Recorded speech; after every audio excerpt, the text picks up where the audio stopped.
नमस्कार दोस्तों, स्वागत है आपका डीजी हिमाचल पर, जहां पर हम पेश करते हैं हिमाचल की राजनीति से लेकर कर्मचारी पेंशनर से जुड़ी हर खबर सबसे पहले और सबसे सटीक। आगे बढ़ने से पहले हमारे चैनल को सब्सक्राइब जरूर करें। सरकारी कर्मचारियों को ओपीएस भी देंगे। कर्मचारियों के लिए सीएम सुक्खू का बड़ा ऐलान। हिमाचल में ओपीएस और बिजली बोर्ड के निजीकरण पर सदन में सीएम सुक्खू का बड़ा बयान। आरडीजी खैरात नहीं, हिमाचल का अधिकार, बोले सीएम सुक्खू। 3 दिवसीय हिमाचल प्रदेश विधानसभा का बजट सत्र 16 फरवरी से शुरू हो गया है। सत्र के पहले दिन हिमाचल के मुख्यमंत्री ठाकुर सुखविंदर सिंह सुक्खू ने आरडीजी को लेकर विपक्ष पर जमकर हमला बोला है। इसके साथ ही सीएम सुक्खू ने ओपीएस और बिजली बोर्ड के निजीकरण पर बड़ा बयान दिया है। साथ ही उन्होंने हिमकेयर और सहारा योजना को लेकर भी बड़ी बातें कही हैं। कर्मचारियों के ओपीएस को लेकर सीएम सुक्खू का सदन में क्या बयान। ओपीएस को लेकर हिमाचल विधानसभा में सीएम सुखविंदर सिंह सुक्खू ने बड़ा ऐलान किया है।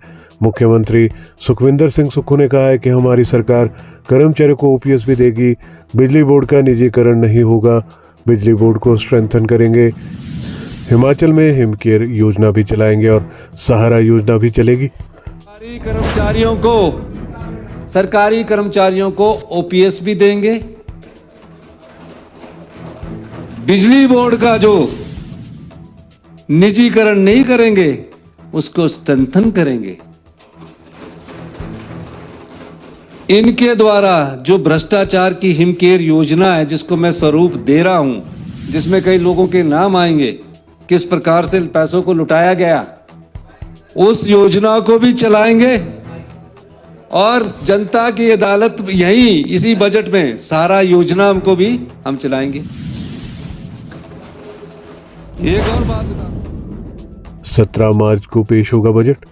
सदन को संबोधित करते हुए मुख्यमंत्री ठाकुर सुखविंदर सिंह सुक्खू ने कहा कि आरडीजी 10,000 करोड़ बंद हो गई। उन्होंने भाजपा विधायकों से पूछा है कि क्या आप प्रधानमंत्री के पास जाने को तैयार हैं, छोटी सी बात को क्लियर करें। इसके बाद राज्यपाल अभिभाषण पर चर्चा शुरू करते हैं।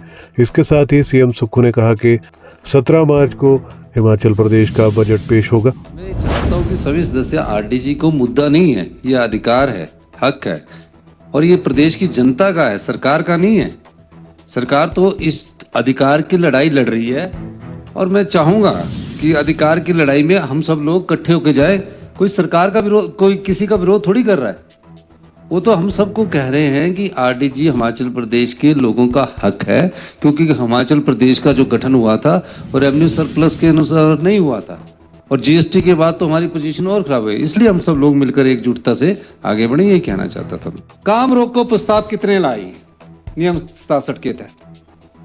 परंपरा यह थी कि 5 साल में एक काम रोको प्रस्ताव आता था। भ्रष्टाचार पर काम रोको प्रस्ताव लाए, आपदा पर काम रोको प्रस्ताव लाए, हर बार वॉकआउट करके चले जाते हैं। इस समय वॉकआउट का सवाल नहीं है, इस समय है कि आप इस पर चर्चा करो। हमारे गवर्नर एड्रेस के लिए बजट सेशन की शुरुआत हुई है।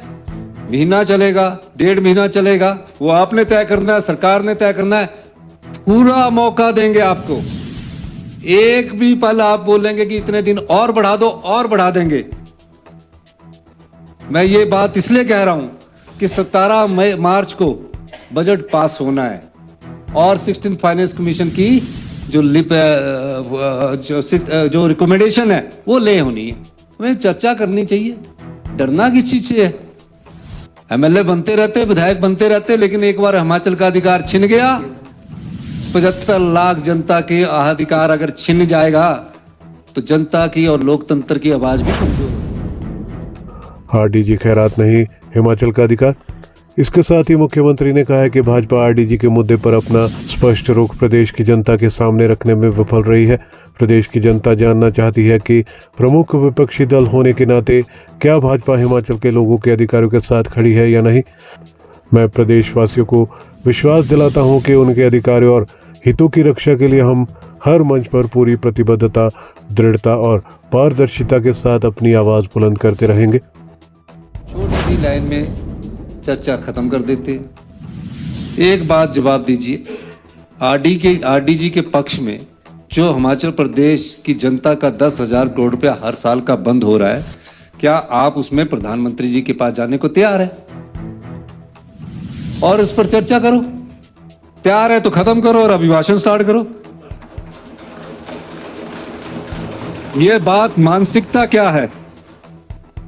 सरकारें नहीं है मानसिकता, जनता मानसिकता है हमारी सरकार की प्राथमिकता में। जनता की आवाज मानसिकता है हमारी सरकार की प्राथमिकता में।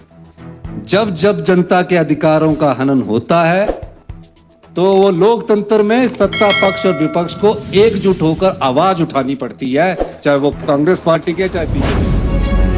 हमारे चैनल पर दी गई सभी जानकारियां विश्वसनीय समाचार पत्रों के माध्यम से एकत्रित कर आपको दी जाती है। हर खबर का लिंक डिस्क्रिप्शन में दिया जाता है। किसी भी खबर की पुष्टि हमारे लिए संभव नहीं है। आप हमारी मेहनत को लाइक, वीडियो को शेयर और चैनल को सब्सक्राइब जरूर करें।